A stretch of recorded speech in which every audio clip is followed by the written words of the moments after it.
देने के टाइम पे नए थी और उसके बाद झिजली आहे. हो.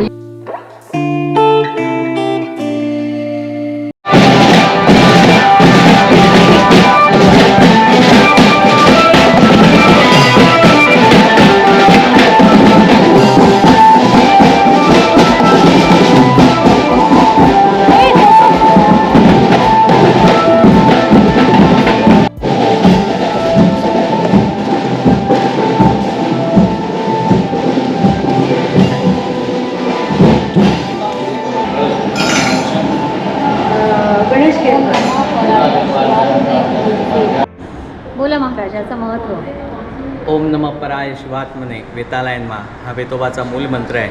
हे आरवली गाव पूर्वी हे हरवली गाव म्हणून ओळखलं जायचं. विजयनगर साम्राज्य ज्यावेळी होतं त्या गावाचं नाव हरवली म्हणून होतं. हर म्हणजे शंकर, वल्ली म्हणजे वस्ती. या गावात रामेश्वर, सिद्धेश्वर, कोकणेश्वर अशी शंकराची बरीचशी स्थानं आहेत. त्यामधून हे एक प्रमुख स्थान वेतोबा.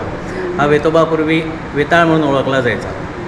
कुडाळ शहरात इथं जवळच आहे. कालिका देवीने जेव्हा राक्षसाचा संहार केला आणि त्या कुडाळ शहरात डोंगराळ भागात तिने विश्रांती घेतली.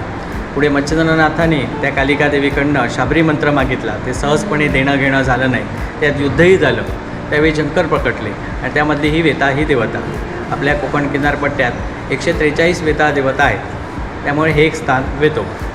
अच्छा, त्यातलं 100 किती 143 143 मधलं हे एक वेतोबा. वेतोबा. आणि अजून पण आहेत. खूप आहे खूप आहे. कोकणात ये थी वेतोबा जिस मंदिर में मैं आई हूँ, उसकी कहानी, उसकी स्टोरी तो जो इन्होंने बताई है वो एकदम सच्ची घटना है. और यहाँ पे जो वेतोबा के दर्शन के लिए आते हैं उनके एक्सपीरियंस और गाइड, जो हमारी गाइड और टूर जिसने ऑर्गेनाइज़ की है प्रेरणा, जिनसे आपको मैं मिलवा चुकी हूँ, उनको भी प्रचिति आई है. उनके पास वो स्टोरी है. तो मैं उनसे भी पूछूंगी अभी उनका एक्सपीरियंस क्या रहा वेतोबा के मंदिर में आने के बाद, भगवान वेतोबा के दर्शन के बाद. मी प्रेरणा परब आपुलकी टूर्स. बेसिकली मी हे चालू करण्याआधी मला सगळं एक्सप्लोअर करायचं होतं. पहिले मला बघायचं होतं की इथे काय काय आहे ते.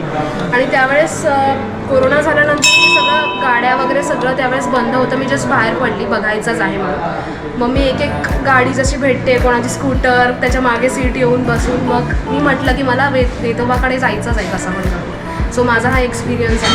मी तिथे गेली आणि मला माहितीच नाही की रस्ता कुठे आहे काय आहे. तिथे मला एक आजोबा भेटले सिद्धेश्वर मंदिराकडे.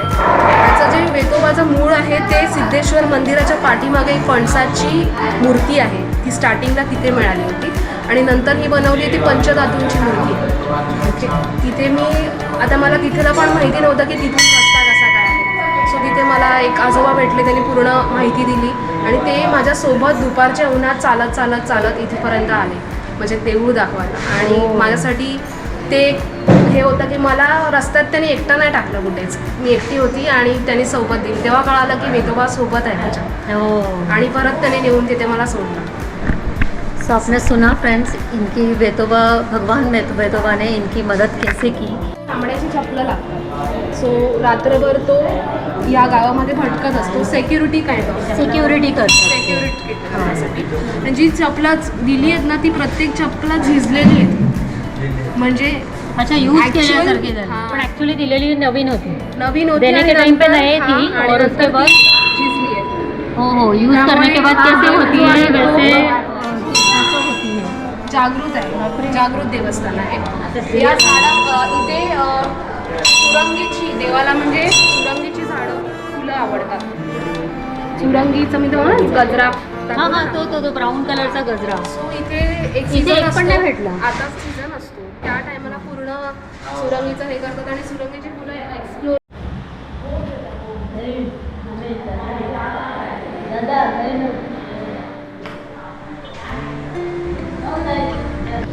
आपने देखा कि जो भी प्रेरणा जी ने उनका एक्सपीरियंस बताया कि उनको कैसे एक बूढ़े आजोबा ने मदद की उनको जब यहाँ वेतोबा जी के मंदिर में आना था. तो कैसे एक आजोबा ने उनकी मदद की और यहाँ तक उनको पहुँचा दिया. एकदम स्वस्थ अच्छे से यहाँ तक पहुँचा दिया. तो ये रहा उनका एक्सपीरियंस.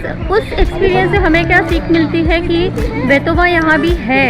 वो उन्होंने अपना प्रेजेंस यहाँ पे फेल्ट करवाया है। और यहाँ पे जो चप्पलों का जो आपने वीडियो देखा था ना, तो यहाँ पे चप्पलें चढ़ाई जाती हैं इनको, क्योंकि इनका मानना है कि भगवान रात को इस अरवली जो गांव में है भगवान, ये तो अरवली गांव की रक्षा करते हैं। तो आप हर एक चप्पल आप देखेंगे ना, तो वो नीचे से ना घिस चुकी है, जैसे यूज़ करने के बाद कैसे घिस जाती है चप्पल, तो वैसे हर एक चप्पल इस मंदिर में जो भी रखी हुई है ना, वो घिस गई है। आपको मैंने जो भी वीडियो दिखाया है ना, उसमें दिखाया है, देखो आप देख सकते हो ध्यान से। और अभी हो गया है हमारा देव दर्शन, मिल गया है हमको प्रसाद। हाँ, और ये वेतोबा जी को है ना बनाना चढ़ाया जाता है एज अ प्रसाद।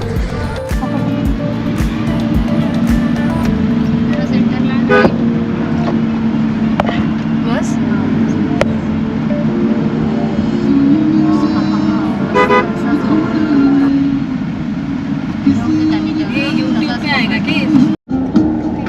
पोहता है मुलं जूम करके रुको, अभी निकाल, अभी निकाल, हाँ निकाल, आया।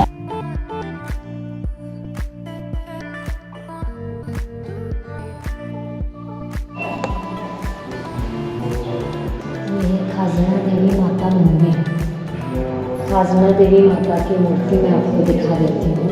इतनी सुंदर मूर्ति है, ब्लैक पत्थर में कार्व की हुई।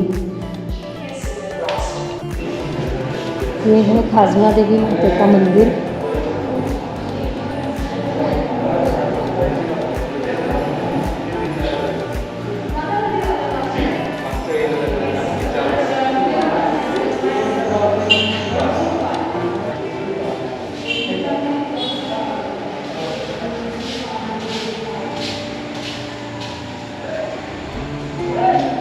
ये है खाजना देवी माता का गर्भगृह, आप देख सकते हैं कितना भव्य दिव्य है।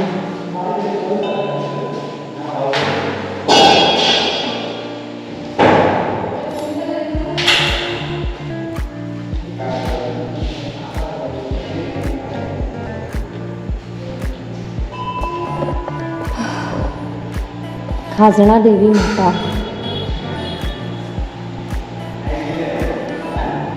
अपना आशीर्वाद हम सब पर बनाए रखे। खाजना देवी माता, जो मंदिर मैंने आपको अंदर से दिखाया था, वो मैं आपको ये बाहर से दिखा रही हूँ। ये रहा खाजना देवी माता का मंदिर, और ये रहा सीनरी।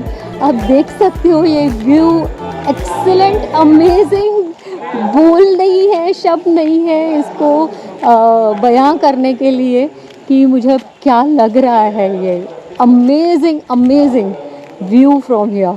फ्रेंड्स की एज़ यूजुअल फ़ोटोग्राफी चालू है, और उसके बीच में मेरा वीडियो लेना शुरू है।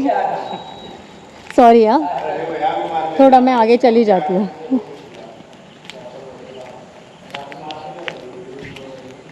फ्रेंड्स, ये खाजना देवी माता अभी जो हमने अरावली गांव देखा ना, वहाँ से थोड़ी दूरी पे है, जस्ट अबाउट 10 मिनट्स की दूरी पे है।